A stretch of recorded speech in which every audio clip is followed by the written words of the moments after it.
थे किसके बारे में? कृषि के बारे में, है ना। तो कृषि हम लोग पढ़े थे। कृषि में क्या पढ़े थे? कृषि के प्रकार से अब हम लोग स्टार्ट करेंगे। तो उसमें प्रारंभिक कृषि और निर्वाह कृषि के बारे में बात कर चुके हैं। तो भी जो है कि कृषि के प्रकार से स्टार्ट कर रहे हैं। ध्यानपूर्वक से सुनो, और जब चैप्टर खत्म होगा तब यहाँ से उठ के जाना है। जी सर।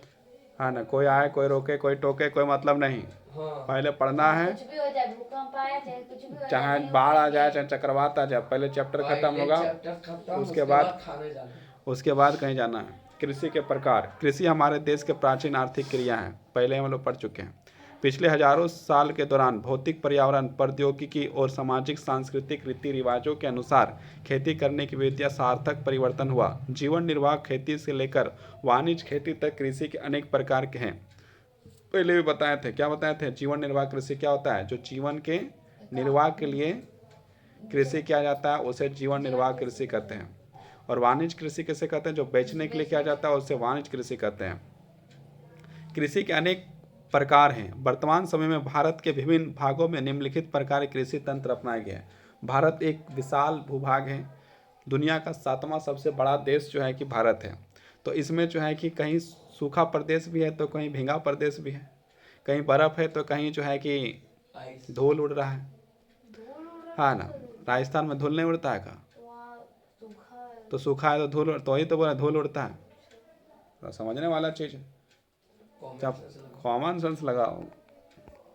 अब क्या है, हम लोग पहला कृषि देखते हैं, प्रारंभिक जीविका निर्वाह कृषि। इस प्रकार की कृषि भारत के कुछ भागों में अभी भी की जाती है।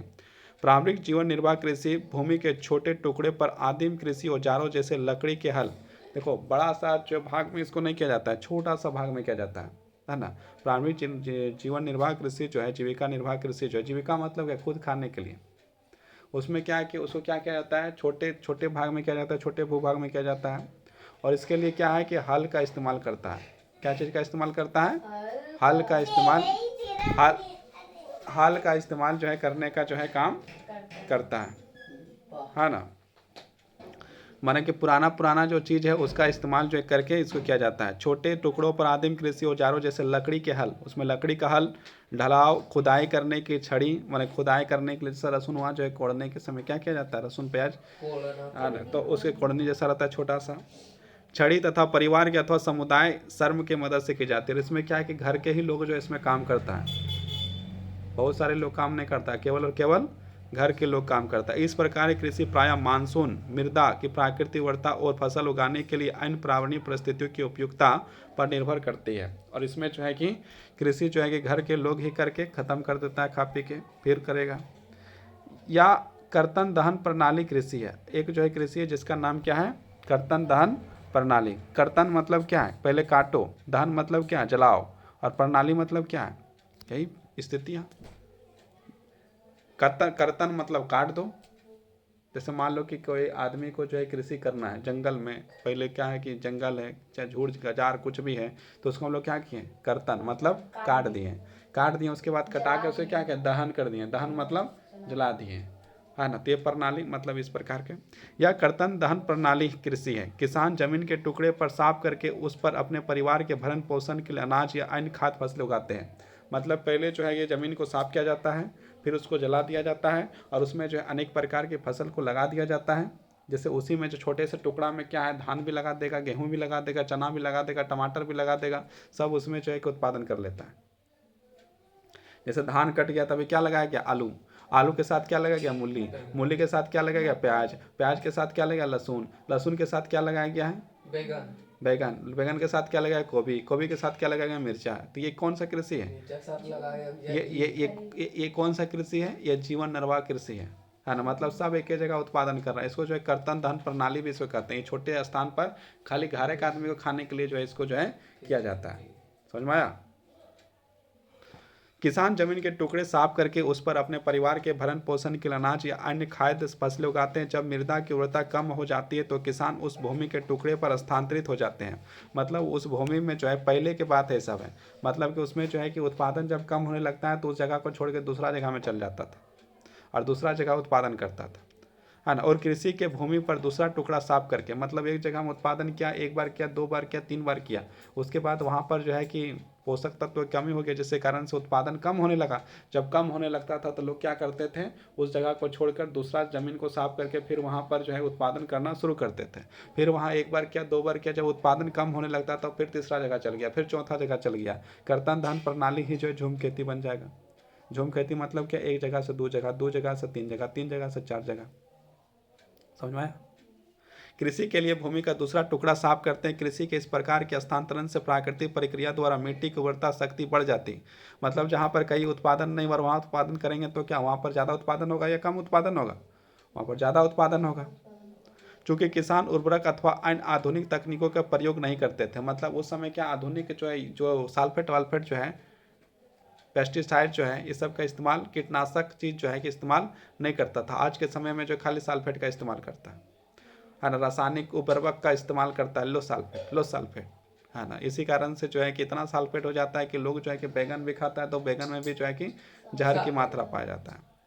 इसलिए इस प्रकार की कृषि की उत्पादकता कम होती है। देश के विभिन्न भागों में इस प्रकार की कृषि को विभिन्न नामों से जाना जाता है। इसको जो है, इस कृषि को धान जो एक जगह से दूसरा जगह से तीसरा जगह चल गया, उसको क्या कहेगा, तो अलग अलग देशों में, अलग अलग राज्यों में जिसका अलग अलग नाम है। जैसे उत्तर पूर्वी राज्यों जब मैप बनाते हैं तो मैप में जो ऊपर के साइड जो उत्तर है, और इधर जो है कि हम लोग असम के जाते हैं तो उसको कहते हैं उत्तर पूर्व राज्य, है ना, उत्तर पूर्वी राज्य। तो उत्तर पूर्वी राज्य में जो है जो असम उत्तरी पूर्व राज्य है, मेघालय, मिजोरम और नागालैंड, इसे झूम कहा जाता है। इसको यहाँ पर क्या कहा जाता है, झूम कहा जाता है। मणिपुर, पलामू और छत्तीसगढ़ के बस्तर जिले में अंडमान निकोबार द्वीप समूह में इसे कहा जाता है दीपा।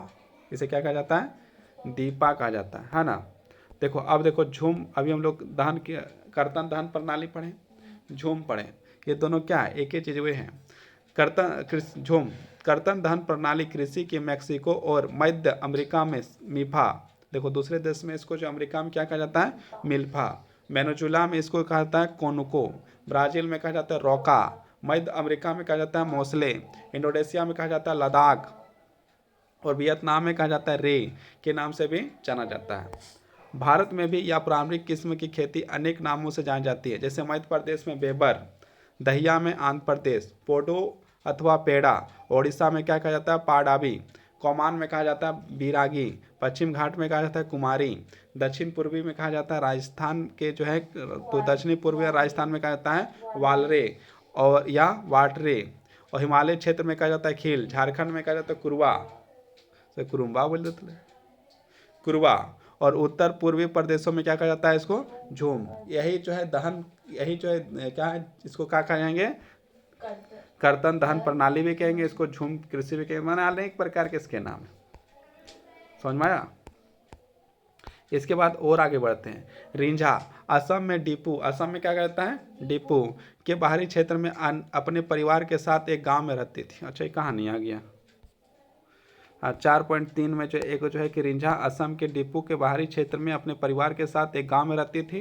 वह अपने परिवार के सदस्यों द्वारा एक भूमि के टुकड़े पर उगी वनस्पति को काटकर जलाकर साफ करते देखकर आनंद का अनुभव करती। मतलब पहले वनस्पति मतलब पेड़ पौधे को उसको काट कर साफ किया और उसको देख के उसको आनंद महसूस हो रहा है, मतलब पेड़ कट रहा है, उसको आनंद आ रहा है, मजा आ रहा है।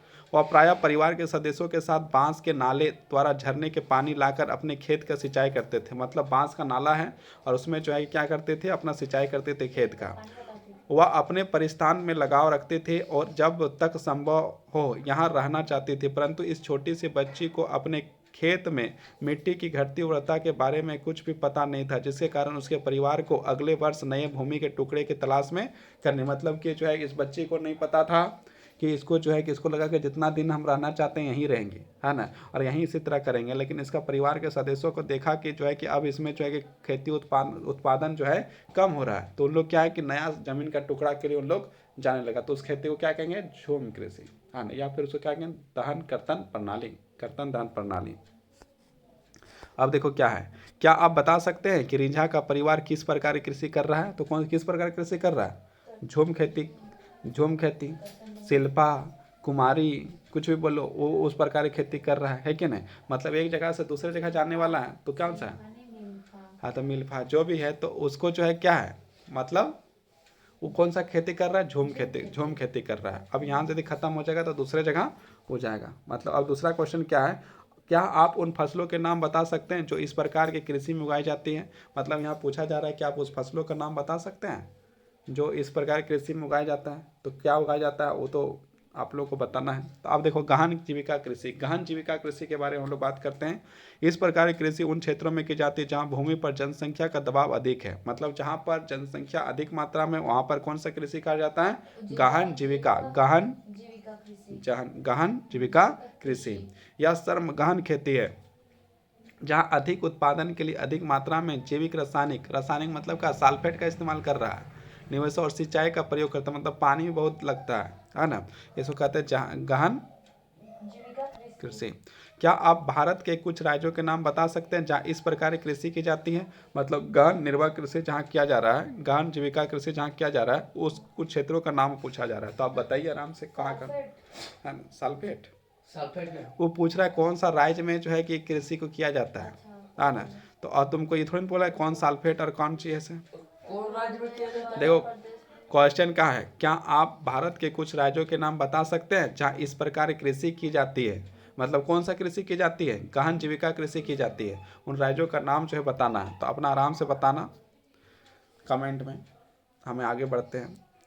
भूस्वामी के विरासत के अधिकार के कारण पीढ़ी दर पीढ़ी जोतों का आकार छोटा, और देखो क्या हुआ कि मतलब कि पहले जो है कि ज़मीन जो ज़्यादा था, जनसंख्या कम था। अब धीरे धीरे एक बाप का जो है 3 बेटा हुआ तो फिर क्या हुआ, उसका ज़मीन जनसंख्या बढ़ गया, उसका जो बंटवारा हुआ तो वही ज़मीन जो है 3 टुकड़ा में हो गया। फिर तीनों का तीन ज़मीन हो गया वही वाला ज़मीन में। फिर उसका जो बेटा हुआ 3 को, तो फिर जो वही बट गया। फिर उसका बेटा होगा तो फिर बट गया। तो ज़मीन क्या हो गया, धीरे धीरे ज़मीन जो है छोटा हो गया। समझ में आया? भूस्वामियों की विरासत के अधिकार के कारण पीढ़ी दर पीढ़ी जोतों का आकार छोटा, जोतों मतलब खेती का जो है खेत जो है छोटा होता गया और लाभप्रद होता जा रहा है। और किसान वैकल्पिक रोजगार न होने के कारण सीमित भूमि पर अधिकतम पैदावार लेने की कोशिश करते, अतः कृषि में भूमि पर बहुत अधिक दबाव है। मतलब क्या है कि खेत जो है कम हो गया है, और उसके पास जब खेत कम हो गया तो उत्पादन कम हो जाएगा। अब जब उत्पादन कम हो जाएगा तो क्या करेगा, ज़्यादा से ज़्यादा सल्फेट वाल्फेट जो बुझाए दो, और उसमें जो है उसका क्या करेगा कि पैदा जो है ज़्यादा करना चाहेगा। जब सल्फेट और ज़्यादा इस्तेमाल करेगा तो वहाँ पर उत्पादन करना चाहेगा कि छोटा सा खेत में ही ज़्यादा से ज़्यादा उत्पादन हो, है ना। तो उसमें क्या अनेक प्रकार से उर्वरक का जो है रासायनिक तत्वों का जो है कि प्रयोग करेगा। तो इसमें जो है कि क्या भूमि में ज़्यादा दबाव हो गया है कि नहीं। एक ही भूमिया में जो तुम गोभी उगा रहा है, बैगनों उगा रहा है, आलू उगा रहा है, सब उगा रहा है। अब देखो वाणिज्य कृषि, इस पर वाणिज्य कृषि है कि नहीं वहाँ पर? वाणिज्य कृषि, इस प्रकार की कृषि के मुख्य लक्षण आधुनिक निवेशों जैसे अधिक पैदावार देने वाले बीजों, रासायनिक उर्वरकों, कीटनाशकों के प्रयोग से उच्च पैदावार प्राप्त करना है। कृषि के वाणिज्यीकरण का स्तर विभिन्न प्रदेशों में अलग अलग है। उदाहरण के लिए हरियाणा और पंजाब में चावल वाणिज्य का एक फसल है। मतलब क्या है, वहाँ पर जो है कि फसल का उत्पादन में चावल जो है किया जा रहा है और उसको क्या करेगा, वो बेच देगा। परंतु उड़ीसा में एक जीविका फसल है। मतलब क्या, उड़ीसा में इसका उत्पादन जो है कम हो रहा है, तो क्या उसका एक जीविका फसल, मतलब खाने के लिए खाली इस्तेमाल कर रहा है, बेचने के लिए नहीं। अब देखो यहाँ पर एक क्वेश्चन फिर डाल दिया है, क्या आप उन फसलों के कुछ और उदाहरण दे सकते हैं जो एक प्रदेश में वाणिज्य फसल के रूप में और दूसरे प्रदेश में जीविका फसल के रूप में उगाई जाती है? देखो यहाँ पर पूछा है साफ साफ कि तुमको जो है कि कुछ राज्य के बारे बताना है ना। और यहाँ पर 2 राज्य तो पहले बताया है। वाणिज्य कृषि में जो है क्या हरियाणा और पंजाब में जो है चावल क्या है, वाणिज्य कृषि है, मतलब बेच सकता है, वो ज़्यादा उत्पादन करता है, मतलब उसका बेच सकता है। लेकिन उड़ीसा में क्या है, कम उत्पादन होता है, उस मतलब खुद देखाएगा। समझ में आया? तो पंजाब में मतलब कि एक ही एक ही और है यहाँ पर इंजापन में एगो जो है बताया, आपका सब लिख देगा तो फिर किताबें भरा जाएगा खाली कृषि में, तो फिर बताएगा। अब देखो रोपण कृषि भी एक प्रकार की वाणिज्य खेती है। रोपण कृषि क्या है, एक प्रकार से ये भी बेचा जाता है। मतलब इस प्रकार की खेती में लंबे चौड़े क्षेत्र एकल फसल बोई जाती है। मतलब धान रोपल है तो धान ही रोपल है पूरी तरह से। रोपण कृषि में क्या होता है, गेहूँ रोपल है तो गेहूँ, सलगम रोपल है तो सलगम, मूली रोपल है तो मूली रोपल है, आलू रोपल है तो आलू ही रोपल है। मतलब एक ही फसल को अधिक मात्रा में जो रोपा जाता है उसको क्या कहते हैं, रोपण कृषि कहते हैं। अब जब अधिक मात्रा में, जब मान लो 1000 बैगन का पेड़ लगा दिया है, तो उस बैगन को क्या करेगा, वाणिज्य करेगा, मतलब उसको बेचेगा, बेचेगा या रखेगा? बेच देगा। बेचेगा। जब फलेगा तो उसको फल जो है बेचेगा। तो मतलब रोपण कृषि क्या होता है, जहाँ पर एक से अधिक, दो या दो से अधिक नहीं, एकदम बहुत मात्रा में एक ही फसल वह इस्तेमाल करता है, एक ही चीज़, तो उसको क्या कहेंगे?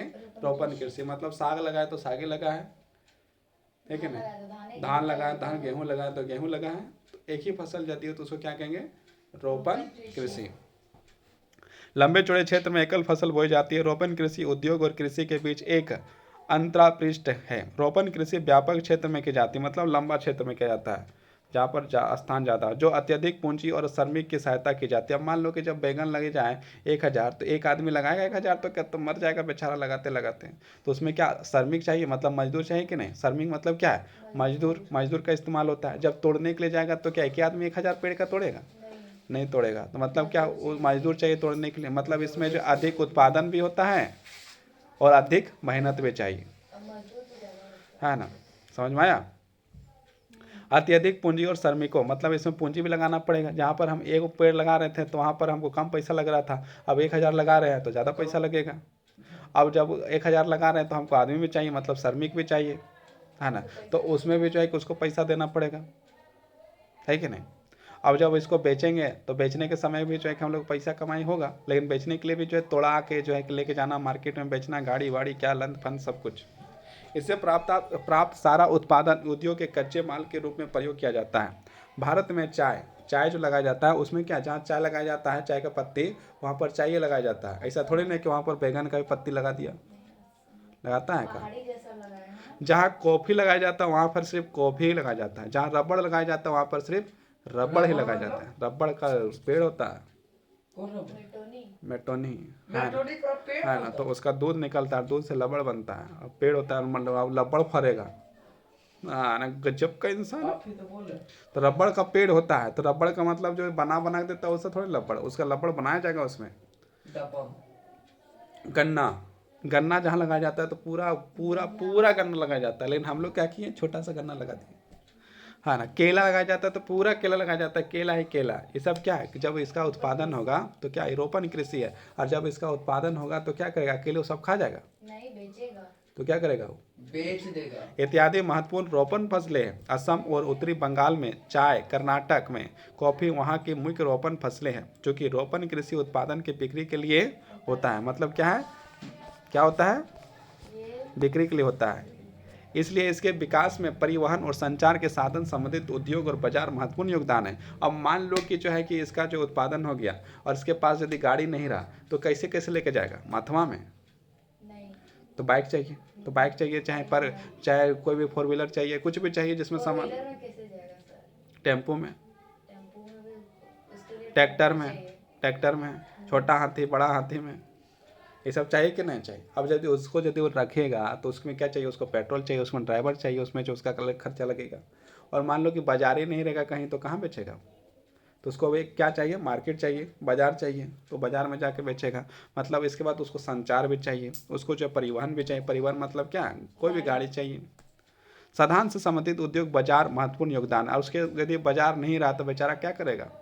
मतलब बेच नहीं पाएगा। हाँ ना, इसलिए अब देखो, शैल्य स्वरूप, आपने भारत की भौतिक विविधताओं, संस्कृतियों की बहुलता के संबंध में अध्ययन किया है। ये देश में कृषि पद्धतियों और शैल्य प्रारूपों के प्रतिबंधित होती है। इसलिए देश में बोई जाने वाली फसलों में अनेक प्रकार के खाद्यान्न और रेशे वाली फसलें, सब्जियां, फल, मसाले इत्यादि शामिल हैं।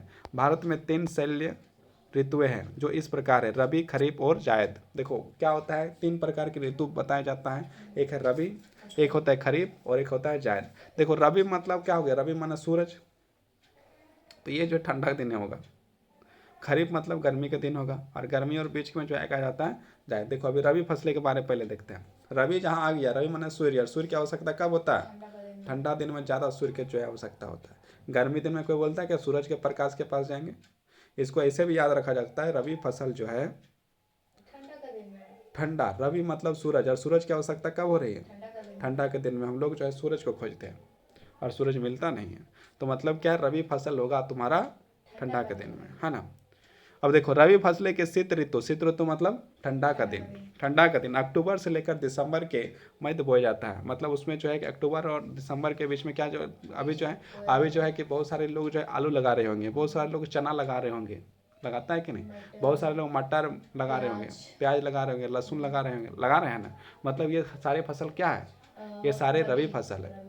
ठंडा दिन है जो उत्पादन हो रहा है उसको क्या कहेंगे, रबी फसल। जो गर्मी दिन लगाएंगे उसको क्या कहेंगे, खरीफ फसल, है ना। अभी देखो बता रहे हैं हम। तो इसको कब रोपाया जाता है, अक्टूबर और दिसंबर के बीच में। अक्टूबर से दिसंबर के बीच में रबी फसल रोपा जाता है ना। मई में बोया जाता है। और ग्रीष्म ऋतु में ग्रीष्म ऋतु के अप्रैल से जून में काटा जाता है। इसको जो कब काटा जाएगा, अप्रैल जून तक इसको काट लिया जाएगा। जैसे आलू जो है उसको जो फरवरी से लेकर मार्च के बीच में जो उखाड़ना शुरू हो जाता है।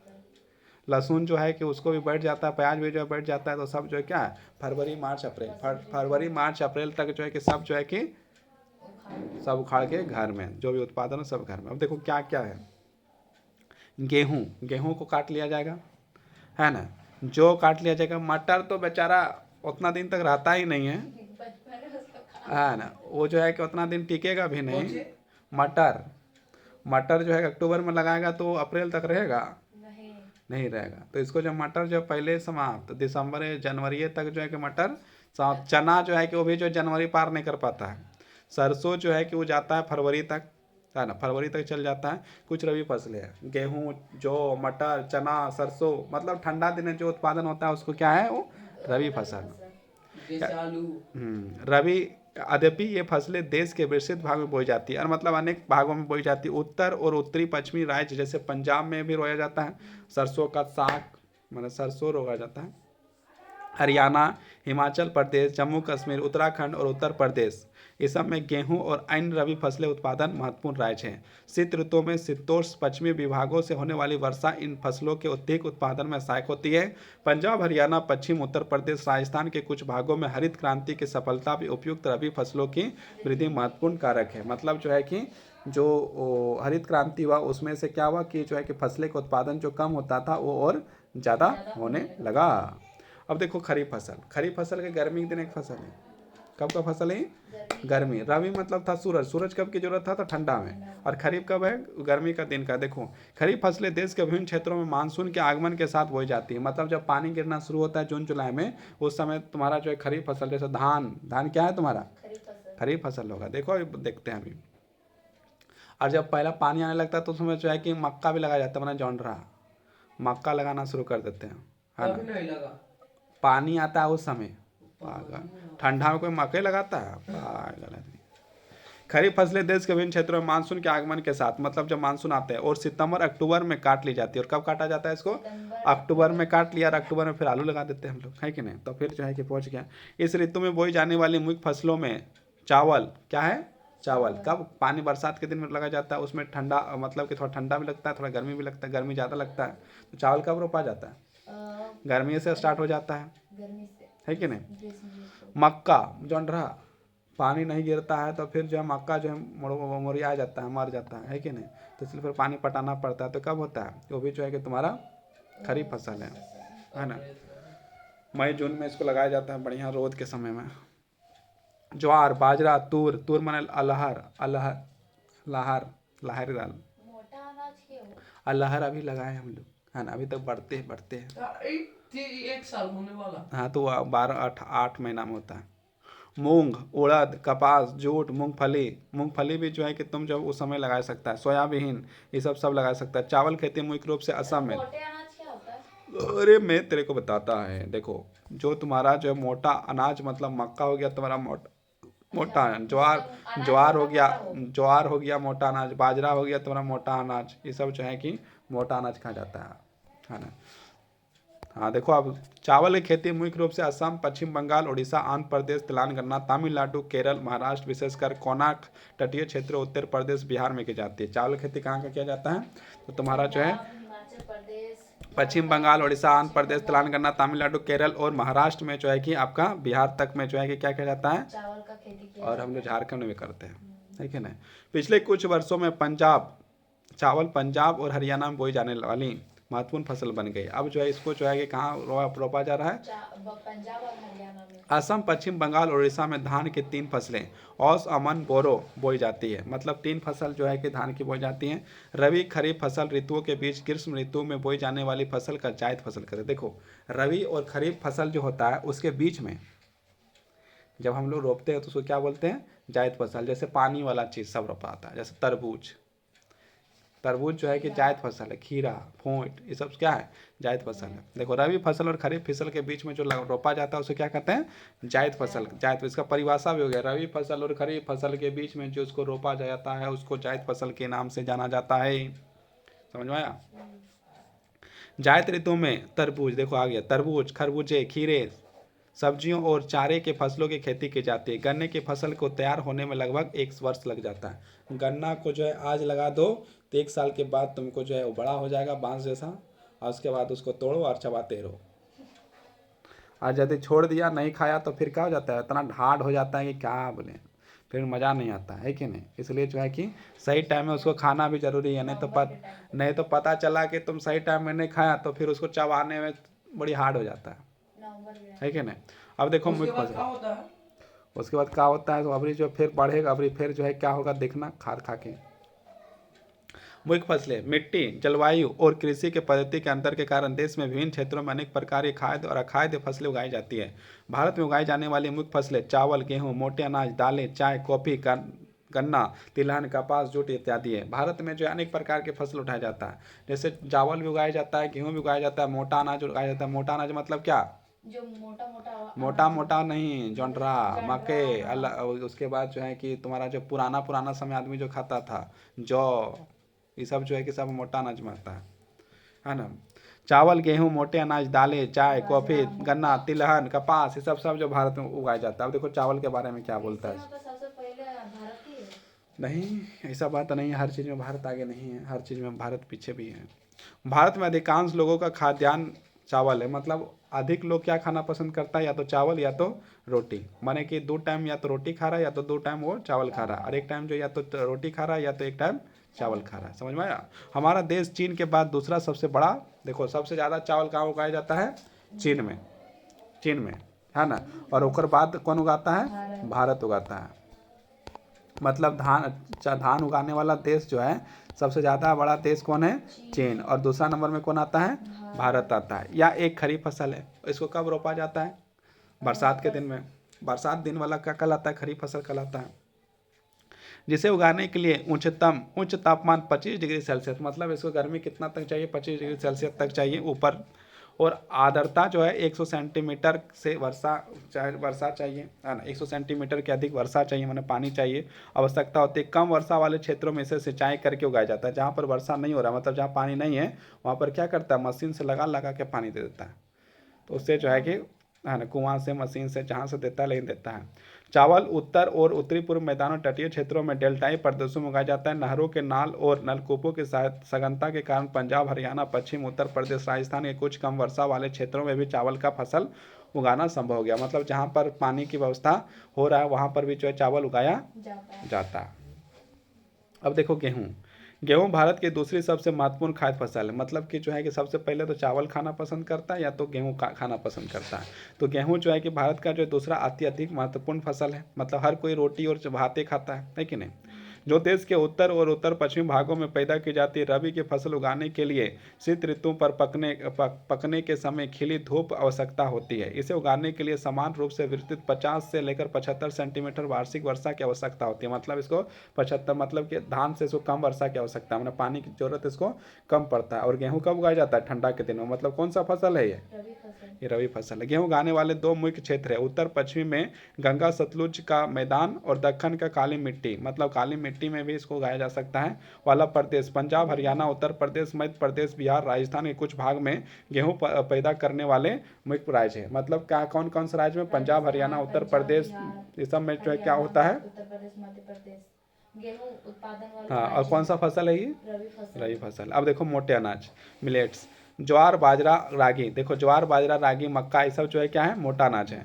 ज्वार, बाजरा, रागी भारत के उगाए जाने वाले मुख्य मोटे अनाज हैं। यद्यपि इसे मोटा अनाज कहा जाता है तो इन्हें पोषक तत्वों की अधिक, देखो इसमें जो है क्या है ना, पोषक तत्व जो विटामिन, वसा जो है मतलब जो चाहिए उसमें जो है इसमें अधिक मात्रा में है, इसलिए मोटा अनाज क्या करना चाहिए, खाना चाहिए। उदाहरण, रागी के प्रचुर मात्रा में लोहा है, उसमें लोहा है तो उसमें लोहा से लोहा का गेट नहीं बनेगा, आयरन इसमें है ना, आयरन मतलब कि शरीर वाला। जो शरीर को जो आयरन देगा वो चीज़ है ना। कैल्शियम, कैल्शियम से हड्डी का मजबूत होता है, रागी खाने से क्या मिलेगा, लोहा मिलेगा, कैल्शियम मिलेगा। सोचो रागी क्या होता है? रागी जाके देख लेना, अब रागी हम बोल देंगे तो क्या समझ में आ जाएगा कहाँ है, इसलिए जो उसको देखना पड़ेगा, जाओ अपना मास्टर को बोलना कि हमको प्रैक्टिकल कम रागी दिखाओ, ज्योग्राफी प्रैक्टिकल हो गए करता है कहाँ से? नहीं होता है तो उसको बोलो प्रैक्टिकल करो, पैसा देते हैं 500, 1600 600 देते हैं देखो, और फॉर्म फिलअप के लिए 2200 रुपया देते हैं, ऐसे देते हैं का, हाँ ना। दूसरे को लेकर जो है कि मैक लेकर पूछेंगे आप जो है भ्रष्टाचार कब खत्म कर रहे हैं, खुद ही भ्रष्टाचार करेंगे। मतलब जहाँ पर रजिस्ट्रेशन का फॉर्म फिलअप का दाम जो है कम है, यहाँ जो है 2200 रुपया फॉर्म फिलअप का रेट ले रहा है, तो एक प्रकार से क्या है भ्रष्टाचारी है ना। तो कैल्शियम जो है कि क्या हड्डी को मजबूत करता है, रागी खाओगे तो कैल्शियम मिलेगा। सूक्ष्म पोषक तत्व भूसी मिलती है, मतलब जो है बहुत कुछ मिलती है। क्षेत्रफल और उत्पादन की दृष्टि से ज्वार देश की तीसरी महत्वपूर्ण खाद्य फसल है ना। मतलब ज्वार जो अब तो कोई खाता है नहीं खाता पता नहीं, लेकिन ज्वार जो तीसरा फसल है, मतलब अभी भी कोई खाता होगा तभी है। यह फसल वर्षा पर निर्भर होती है, मतलब पानी गिरेगा तो होगा जल्दी। अधिकतर आर्द्र क्षेत्रों में उगाए जाने वाले कारण इसके लिए सिंचाई की आवश्यकता नहीं होती है। इसके प्रमुख उत्पादक राज्य महाराष्ट्र, कर्नाटक, आंध्र प्रदेश और मध्य प्रदेश है। अब देखो बाजरा या बलुआ, मतलब बलुआ क्षेत्र जो है वहाँ पर बलुआ क्षेत्र या उथली काली मिट्टी पर उगाया जाता है। राजस्थान, उत्तर प्रदेश, महाराष्ट्र, गुजरात, हरियाणा इसके मुख्य उत्पादक राज्य है। रागी शुष्क प्रदेश की फसल है और यह लाल, काली, बलुआ, दमोट, उथली काली मिट्टी पर अच्छी तरह उगाई जाती है। रागी के प्रमुख उत्पादक राज्य कर्नाटक, हिमाचल प्रदेश, उत्तराखंड, सिक्किम, झारखंड और अरुणाचल प्रदेश में होता है। अब देखो मक्का, मक्का मैंने की हो जौनरा मक्का या एक ऐसी फसल है जो खाद्यान्न व चारा दोनों के रूप में प्रयोग होता है। मतलब तुम ऐसे कौन सा फसल है जो चारा के रूप में प्रयोग नहीं होता है बताओ। धान को जो है हम लोग खाते हैं चावल बना के, और उसका जो है कि बाकी जो है पुआर जो बचता है वो कौन खाता है, तो फसल वो जो है क्या है गाय लोग खा लेता है। तो इसका जो है कि देखो बात ये है ना कि जो है कि हम चारा का इस्तेमाल यदि करना चाहें तो चारा सब बन जाएगा, और यदि जलाना चाहें तो कुछ भी चारा नहीं बनने वाला है कि नहीं। खाद्यान्न और चारा के दोनों के रूप में, मतलब तुम भी खाओ और जानवर भी खाओ, दोनों खा सकता है। यह एक खरीफ फसल है, और ये क्या है खरीफ फसल है। मतलब जोनरा कब उगाया जा रहा है, गर्मी के दिन में उगाया जा रहा है ना। गर्मी के दिन में जो उगाया जाता है, इसलिए इसको कौन सा फसल है खरीफ। जो 21 से लेकर 27 सेल्सियस तापमान, मतलब इसमें जो गर्मी यदि है तो कोई दिक्कत नहीं, थोड़ा ठंडा भी तो चलेगा।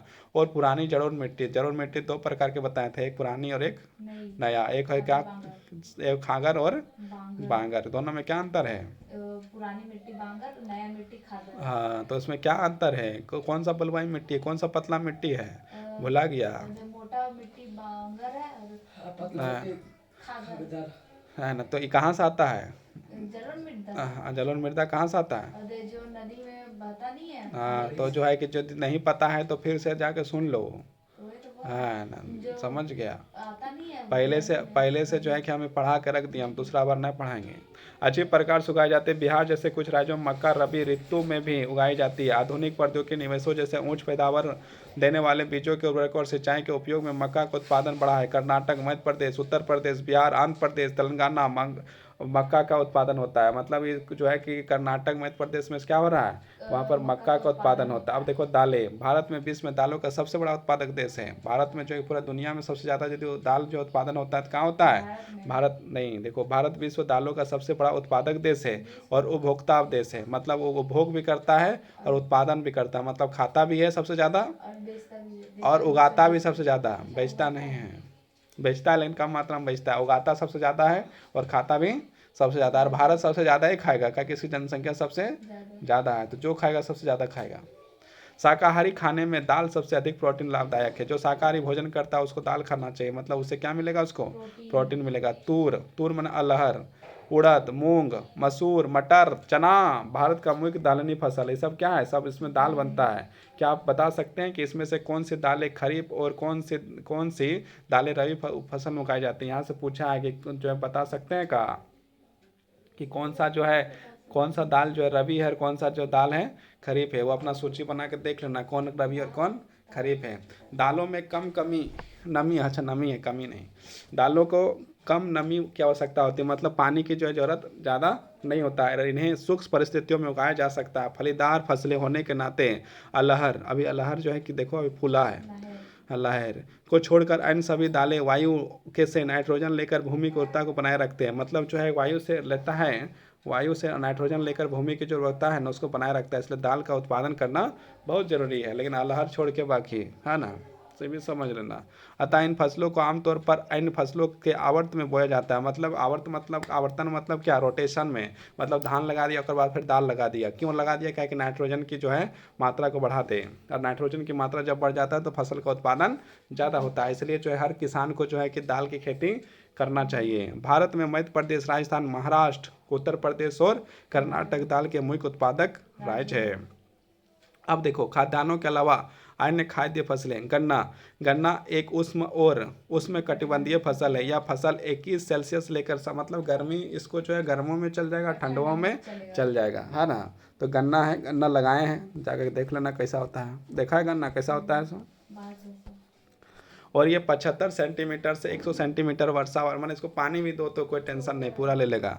और आर्द्र जलवायु में बोई जाती है। कम वर्षा वाले प्रदेशों में सिंचाई की आवश्यकता होती है। जहाँ पर पानी नहीं है वहाँ पर इसको क्या करना पड़ेगा, पानी देना पड़ेगा, नहीं तो कतारी ना हतो, बुझली। कतारी यदि ठीक हो तो फिर जो है तरह कतारी के लिए जो है कि पानी देना जरूरी है। इसे अनेक मिट्टियों में उगाया जा सकता है, मतलब विभिन्न प्रकार की मिट्टियों में उगाया जाता है।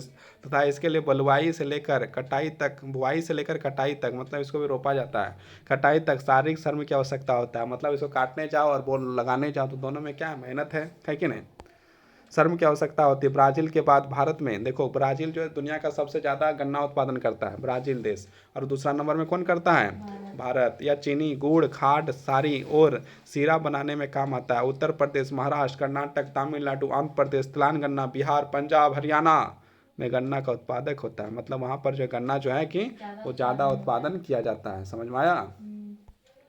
और नीचे फोटो दिया है किस तरह से गन्ना लगाया जाता है, सब वाला है ना, मोटा मोटा आरी दे के बनाया जाता है। अब देखो तिलहन, तिलहन मतलब क्या हो गया, जिससे तेल निकलता है उसको तिलहन कहते हैं। तेल नहीं, जिसमें तेल निकलता है, जैसे सरसों, सरसों में क्या है, सरसों में सरसों से तेल निकलेगा।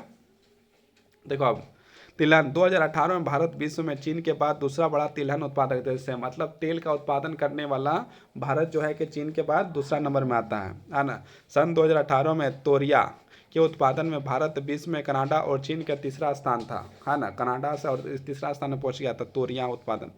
देश में कुल बोए गए क्षेत्र में 12% भाग में कई तिलहन फसलें उगाई जाती है। जैसे मूंगफली, मूंगफली का तेल होता है, सरसों का तेल होता है, नारियल का तेल होता है, तिल का तेल होता है, सोयाबीन का तेल होता है, अरंडी का तेल होता है, बिलोना का तेल होता है, बिलोना तो देख लेना होगा, अलसी का तेल होता है, सूरजमुखी का तेल होता है। ये सब भारत में उगाया जाता है। ये मुख्य फसल है भारत का, इसमें से तेल बनाया जाता है। महुआ का तेल बनाया जाता है, ये ले नहीं है।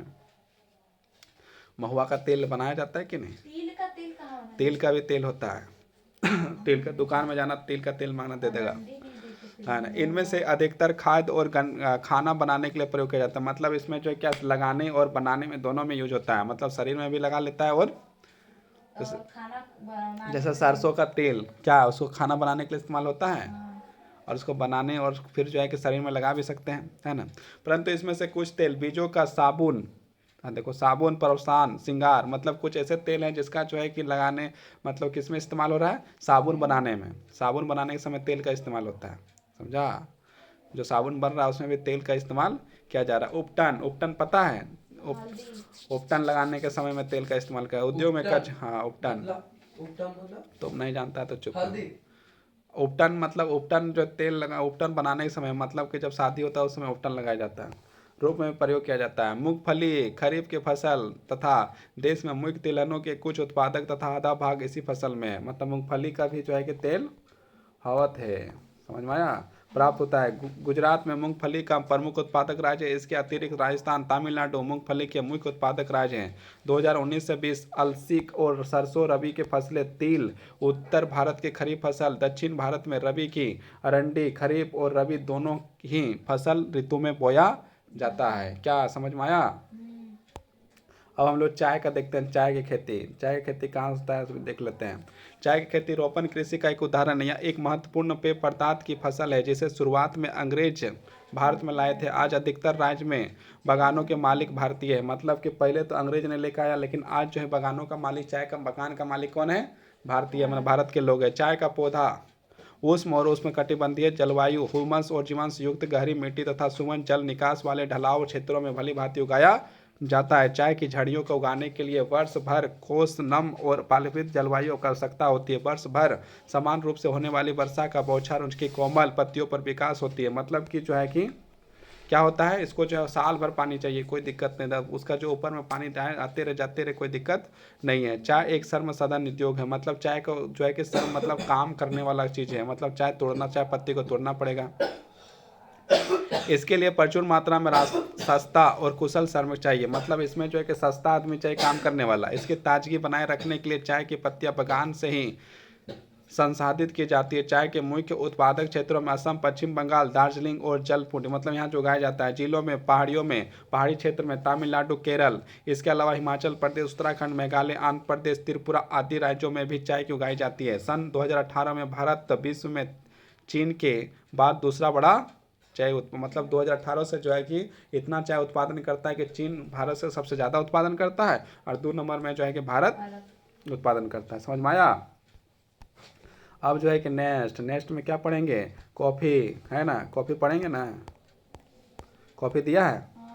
कॉफ़ी, भारतीय कॉफ़ी अपनी गुणवत्ता के लिए विश्वविख्यात है। हमारे देश में अफ्रीका किस्म की कॉफ़ी पैदा की जाती है जो आरंभ में यमन से लाई गई थी। जो कॉफ़ी इस्तेमाल किया जा रहा है भारत में वो कहाँ है? यमन से लाया गया था। इस किस्म की कॉफ़ी विश्व भर में अधिक मांग है। मतलब यमन वाला कॉफ़ी जो है विश्व में ज़्यादा डिमांड किया जा रहा है, तो मतलब इसका रेट भी ज़्यादा होगा। कृषि की शुरुआत बाबा बुदन पहाड़ियों से हुई है। मतलब बाबा बुदन पहाड़ियों से जो कॉफ़ी का शुरुआत हुआ है करने के लिए, और आज भी इसकी खेती नीलगिरी के पहाड़ियों के आसपास कर्नाटक, केरल, तमिलनाडु में की जाती है। नीलगिरी के पहाड़ियों में इसका खेती जो है आज भी किया जाता है। अब क्या? बागवानी कृषि। सन 2018 में भारत का विश्व में फलों की सब्जियों उत्पादन के चीन के बाद दूसरा स्थान था। भारत उष्ण और शीतोष्ण कटिबंधीय क्षेत्रों में प्रकार फसलों उत्पादक भारतीय फलों, जिसमें से महाराष्ट्र, आंध्र प्रदेश, तेलंगाना, उत्तर प्रदेश, पश्चिम बंगाल आम, नागपुर, चेरापूंजी, मेघालय संतरे, केरल, मिजोरम, महाराष्ट्र, तमिलनाडु केले, उत्तर प्रदेश बिहार में लीची, मेघालय के अनारस, आंध्र प्रदेश में तेलंगाना, महाराष्ट्र में क्या? अंगूर, तथा हिमाचल प्रदेश, जम्मू कश्मीर में सेब, नाशपाती, खुबानी और अखरोट का विश्व भर में बहुत मांग है। मतलब ये जो दुनिया के अलग अलग देशों में इसका डिमांड बहुत ज़्यादा रहता है। बागवानी मतलब क्या होता है? माने कि बागवानी मतलब वहाँ पर जैसे कि आम का बागान, तो आमे लगल गाछ, तो उसको कहते हैं बागवान। जैसे हम लोग बागान है आम का बगीचा, तो उसको बगीचा जो है बागान हो गया।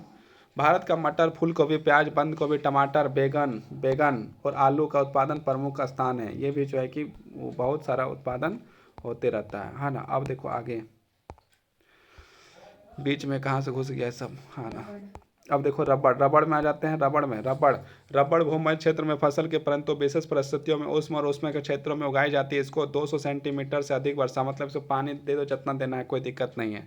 25 डिग्री सेल्सियस माने कि तापमान जो ठंडा भी रहे, थोड़ा गर्म रहे तो भी चलेगा। तापमान पर नम आर्द्र जलवायु की आवश्यकता होती है। रबड़ एक महत्वपूर्ण कच्चा माल है जो उद्योगों में प्रयुक्त होता है। रबड़ का जो है कि उसको कच्चा माल है, उसको जो फैक्ट्री में ले जाओ फिर रबड़ बनाओ जितना बनाना है। इसे मुख्य रूप से केरल, तमिलनाडु, कर्नाटक, अंडमान निकोबार द्वीप समूह और मेघालय में गारो पहाड़ियों में उगाया जाता है। अब देखो रेशेदार फसलें, कपास, जूट, सन, प्राकृतिक रेशम। भारत में उगाई जाने वाली 4 प्रमुख रेशेदार फसलें। इसमें क्या बनाया जाता है? कपड़ा बनाया जाएगा, है ना। जूट से कपड़ा बनाया जाता है कि नहीं? जूट मतलब कपास।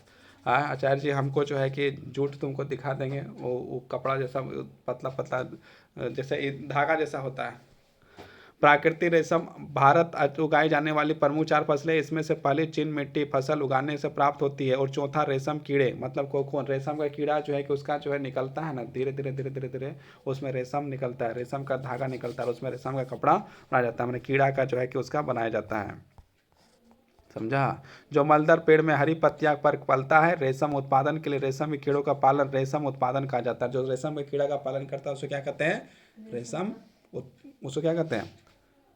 सेरीकल्चर कहते हैं उसको, है ना। समझ में आया? अब देखो कपास देखते हैं, बड़ी जल्दी जल्दी पढ़ा रहे हैं, तुरंत खत्म कर देंगे। भारत को कपास के पौधे का मूल्य स्थान माना जाता है। इससे कपड़ा बनता है, जो हम लोग कपड़ा पहन रहे हैं ना, वो भी जो कपास का ही धागा से बना है। मतलब कपास इतना जरूरी है। सूती कपड़ा उद्योग में कपास एक मुख्य कच्चा माल है। मतलब सूती का कपड़ा यदि तुम पहन रहे हो तो मतलब समझ लो कि कपास का उत्पादन हुआ है। कपास उत्पादन में भारत विश्व में चीन के बाद दूसरा स्थान है। मतलब हर चीज़ में दूसरे स्थान आ रहा है। तो कपास का उत्पादन कितना नंबर, दाल में सबसे पहला है। हाँ ना, दूसरा स्थान जो है किसमें आ गया फिर, कपास उत्पादन। 2017 में दक्कन के पठार सुखस्तर भागों में काली मिट्टी में कपास उत्पादन के मुख्य उपयुक्त मानी जाती है। जहाँ पर काली मिट्टी वहाँ पर कपास की खेती अधिक होती है। इस फसलें उगाने के लिए उच्च तापमान, हल्की वर्षा, मतलब तापमान ऊंचा होना चाहिए, कम वर्षा होना चाहिए, सिंचाई में 210 पाला रहित दिन और खिली धूप, खिली मतलब खिला खिला धूप मतलब पूरा धूप, और यह खरीफ की फसल है। ये कौन कौन सा फसल है, खरीफ, मतलब रोदे के दिन में होता हो। गर्मी हाँ, पकंदर तैयार होने के 6 से 8 महीने लगते हैं। महाराष्ट्र, गुजरात, मध्य प्रदेश, कर्नाटक, आंध्र प्रदेश, तेलंगाना, तमिलनाडु, पंजाब, हरियाणा, उत्तर प्रदेश कपास के मुख्य उत्पादक राज्य है। अब देखो जूट, जूट एक सुनहरा रेशा कहा जाता है। जूट की फसल बाढ़ के मैदानों में जल निकासी वाली उर्वरक मिट्टी में उगाई जाती है। जहाँ हर वर्ष बाढ़ में आई नई मिट्टी जम जाती है। मतलब जब बाढ़ आता है ना, तो बाढ़ आया तो क्या हुआ, बाढ़ आएगा तो मिट्टी भी आएगा, तो उस मिट्टी में जो क्या क्या उत्पादन किया जा सकता है, जूट का उत्पादन किया जाता है। इसे बढ़ने के समय उच्च तापमान की आवश्यकता है। मतलब इसको बहुत ज़्यादा धूप की जरूरत है। पश्चिम बंगाल, बिहार, असम, उड़ीसा, मेघालय जूट के मुख्य उत्पादक राज्य है। इसका प्रयोग बोरिया, मतलब जो है जूट से क्या बनाया जाता है, बोरा बनाया जाता है। बोरा जो तुम बोरवा देख रहा है ना, सूती का बोरा बोलता है, वो जो जूटे हैं। चटाई, रस्सी, तूत, धागे, गलीचे और दूसरी तस्तरी की वस्तु बनाने में किया जाता है। मतलब अनेक प्रकार धागा जैसा काम करता है और सब बोरा वोरा बनाने का काम करता है। अब देखो प्रौद्योगिकी और संस्थागत सुधार, जैसा कि पहले बताया गया है कि भारत में कृषि हजारों वर्षों में की जाती है, बिल्कुल सही बात है।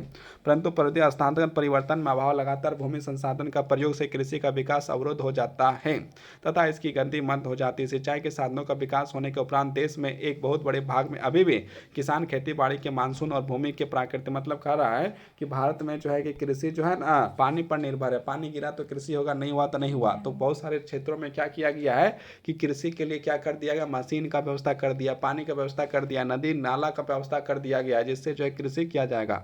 लेकिन इसके बाद भी बहुत सारे ऐसे स्थान हैं जहाँ पर क्या होता है, वहाँ पर जो ना मशीन है, ना पानी है, ना कुछ है, तो वहाँ पर कृषि हो पाएगा, नहीं हो पाएगा। बढ़ती हुई जनसंख्या के लिए यह महत्वपूर्ण चुनौती है। 60% से भी अधिक लोगों की आजीविका प्रदान करने वाली कृषि कृषि कृषि कृषि में कुछ गंभीर तकनीकी संस्थागत सुधार लाने की आवश्यकता है। स्वतंत्रता के पश्चात देश में स्थानगत सुधार करने की जरूरतों की चकबंदी और जमींदारी आदि समाप्त करने की प्राथमिकता दी गई। प्रथम पंचवर्षीय योजना में भूमि सुधार मुख्य लक्ष्य था। भूमि पर पुनर्स्थिति अधिकार के कारण यह टुकड़ों में बंटी जा रही थी, जिसकी चकबंदी करना अनिवार्य था। भूमि सुधार कानून पर बने, परंतु इसके लागू करने में ढील की गई। 1960 से 70 के दशक में भारत सरकार ने कई प्रकार के कृषि सुधारों की शुरुआत की। पैकेज टेक्नोलॉजी आधारित हरित क्रांति, श्वेत क्रांति, श्वेत क्रांति जो है जो दूध उत्पादन है उसको श्वेत क्रांति कहते हैं, है ना। और हरित क्रांति में जो है कि फसल उगाया जाता है। हाँ, जैसा कि कृषि सुधार के फसल रणनीति आरंभ की गई, परंतु इसके कारण विकास कुछ क्षेत्रों में सीमित रह गया। इसलिए 1980 से 90 के दशक में व्यायाम भूमि कार्यक्रम में शुरू किया गया और स्थानगत तकनीकों सुधार पर आधारित किया गया। इस दिशा में उठाए गए महत्वपूर्ण कदमों से सूखा, बाढ़, चक्रवात, आग तथा बीमारी के लिए फसल बीमा के प्रावधान और किसानों के कम दर पर ऋण सुविधाएं प्रदान करने के लिए ग्रामीण बैंकों के सहकारी समिति और बैंकों के स्थापना सम्मिलित है। किसानों के लाभ के लिए भारत सरकार ने किसान क्रेडिट कार्ड, भारत सरकार ने क्या किया किसानों के लिए, जैसे तुम लोग को जो अपार क्रेडिट कार्ड दिया है उसी प्रकार किसानों को क्या दिया है, किसान क्रेडिट कार्ड। और व्यक्तिगत दुर्घटना बीमा योजना, और यदि किसी प्रकार से घटना हो जाता है तो उसके लिए उसको क्या दिया, व्यक्तिगत बीमा दिया, बीमा योजना, है ना। PMCH की शुरुआत की गई। इसके अलावा आकाशवाणी, दूरदर्शन, किसानों के मौसम की जानकारी बुलेटिन, मतलब क्या है कि उसके साथ साथ जो है किसान को कहे आज पानी गिरेगा नहीं गिरेगा, क्या होगा नहीं होगा, सबकी जानकारी जो टीवी में और आकाशवाणी में दिया जाता है। कृषि कार्यक्रम प्रसारित किए जाते हैं। किसानों की बिचौलिया, बिचौलिया मतलब क्या है कि जैसे तुम जो है कि धान उत्पादन किया, तुम उसको बेचने के लिए किया तो बोलेगा नहीं तुमको बेचने का जरूरत है, हम ये बेच देते हैं। और तुम जो है कि 20 रुपया में बेच रहा था, वो जो तुमसे जो है कि 15 रुपया में खरीद लिया और खुद जाकर मार्केट में कितना बेच दिया, 30 रुपया में बेच दिया, अधिक दाम में बेच दिया। तो जो मेहनत किया उसको कितना मिला, 15 रुपया, और जो कुछ नहीं किया और खरीद खाली बेच दिया उसको कितना मिला, 15 रुपया मिल गया, है ना। तो इसमें क्या है, 15 रुपया में तुमसे लिया, 30 रुपया में बेच दिया, 15 रुपया ऐसे कमा लिया बिना मेहनत का, खाली बैठ के बेच दिया 100। तो इसलिए जो है कि क्या है कि बिचौलिया लोग को हटाकर जो है स्वयं जो है कि मार्केट में जाकर बेचे। सही रेट में जो है कि उसको बेचने के लिए कोशिश। दलालों और शोषण से बचाने के लिए न्यूनतम सहायता मूल्य और महत्वपूर्ण फसलों के लाभदायक खरीद मूल्य पर सरकार की घोषणा करती है। मतलब सरकार जो है तुम्हारा जो है फसल खरीद लेगा, समझा। तो सरकार को बेचो। अब देखो भूदान ग्राम दान। देखो महात्मा गांधी ने, विनोबा भावे जी ने अनेक सत्याग्रह ने सबसे निष्ठावान सत्याग्रही की तरह भाग लिया था, को अपना आध्यात्मिक उत्तराधिकारी घोषित किया था। उनकी गांधी जी के ग्राम स्वराज अवधारणा गहरी आस्था थी। गांधी जी के शहादत मतलब गांधी जी के मरने के बाद, उनके जो है कि पुण्य मतलब निधन होने के बाद उनके संदेश लोगों तक पहुंचाने के लिए विनोबा भावे जो है कि क्या किए, लगभग पूरे देश में पद यात्रा किए। पद यात्रा मतलब चल चल के घुमा। एक बार जब वो आंध्र प्रदेश के गांव पोचमपल्ली में बोल रहे थे तो कुछ भूमिहीन गरीब ग्रामीणों ने उससे आर्थिक भरण पोषण के लिए भूमि मांगी। मतलब जब वो भाषण दे रहे थे कहाँ, पोचमपल्ली में, तो कहाँ पोचमपल्ली कहाँ होता है, पोचमपल्ली। आंध्र प्रदेश पोचमपल्ली में जो है कि भाषण दे रहे थे विनोबा भावे, समझे। तो विनोबा भावे भाषण दे रहे थे, तो वहाँ पर जो कुछ गरीब किसान जिसके पास जो है ये ज़मीनें नहीं था, उन लोगों ने कहा कि हम लोग को जीने के लिए, खाने के लिए, उत्पादन करने के लिए हम लोग कुछ ज़मीन दीजिए। तो आर्थिक रूप से भरण पोषण के कुछ भूमि मांगे। तो विनोबा भावे ने उनसे तुरंत कोई वादा ना तो नहीं किया, परंतु उनको आश्वासन दिया कि यदि वे सहकारी खेतों करें तो भारत सरकार से बात करके उनके लिए जमीन मुहैया कराया जाएगा। अचानक श्री रामचंद्र रेड्डी उठ खड़े हुए और उन्होंने 80 भूमिहीन ग्रामीण को 80 एकड़ भूमि बांटने का पेशकश की। मतलब एक व्यक्ति था जिसका नाम क्या था, श्री रामचंद्र, उसने जो है 80 भूमिहीन ग्रामीण, मतलब उसमें जिसके पास भूमि नहीं था उसको 80 एकड़, मतलब एक एक आदमी का एक एकड़ जमीन मिल गया। इसे भूदान के नाम से जानता है। इसको क्या कहा जाता है, भू आंदोलन, जैसे हम लोग देखते हैं भूदान, तो यही भूदान हो गया। मतलब पहला भूदान किसने किया, रामचंद्र, है ना, रामचंद्र ने किया। मैंने कि किसने किया, रामचंद्र ने, भगवान श्री रामचंद्र का नाम से पहला आदमी, जिसको जो भगवान रामचंद्र के नाम से भी याद रखा जा सकता है। आंध्र प्रदेश के पोचमपल्ली जगह में जो भाषण दे रहा था, कौन दे रहा था, विनोबा भावे भाषण दे रहा था। वहाँ के जो है स्थानीय लोग हैं, उसने कहा कि हमारे पास खाने के लिए, पीने के लिए, रहने के लिए जो है कि ज़मीन नहीं है। तो उस समय जो है विनोबा भावे के सामने एक व्यक्ति था जिसका नाम था रामचंद्र। विनोबा भावे कुछ नहीं कहा, रामचंद्र ने कहा कि 80 भूमिहीन, मतलब 80 जिसके पास भूमि नहीं है उसको हम लोग 80 एकड़ भूमि देंगे। और वहाँ से भू आंदोलन जो है इस्तेमाल हुआ, मतलब भूमिदान। बाद में विनोबा भावे ने यात्रा और अपना यह विचार पूरे भारत में फैलाया। और इसको जो है क्या किया, पूरा भारत में फैलाया। कुछ जमींदारों ने जो अनेक गाँव में मालिक थे, भूमिहीनों को पूरा गाँव देने का पेशकश भी किया। इसे ग्राम दान कहा गया। मतलब जहाँ जहाँ पर जो है कि मतलब बहुत जगह ज़मीन में गांव जैसा पूरा दे दिया, और उसको जो है ग्राम दान भी कहा गया। परंतु कुछ जमींदारों ने तो भूमि सीमा कानून के बचने के लिए अपनी भूमि का एक हिस्सा दान किया था। विनोबा भावे द्वारा शुरू किए गए इस भूदान ग्राम आंदोलन का रक्तहीन क्रांति का भी नाम जाना जाता है। इसको क्या कहा जाता है, रक्तहीन, मतलब बिना खून के, रक्तहीन मतलब बिना खून के क्रांति। मतलब किसी पर लड़ाई झगड़ा नहीं, खाली बोल दिया कि तेरी जमीन देगा, तो बोलते हाँ ठीक दे देंगे। और जिसके पास भूमि नहीं था उसको क्या करता था, भूमि दे देता था। तो समझ में आया। अब ये क्वेश्चन आंसर बनाने का समय आ गया। अब ये जो है कृषि चैप्टर जो पूरी तरह समाप्त। देखा, मैंने कहा था ना, क्या कहा था कि आज जो है कि ये चैप्टर पूरी तरह से ख़त्म करके रहेंगे। ख़त्म हो गया कि नहीं।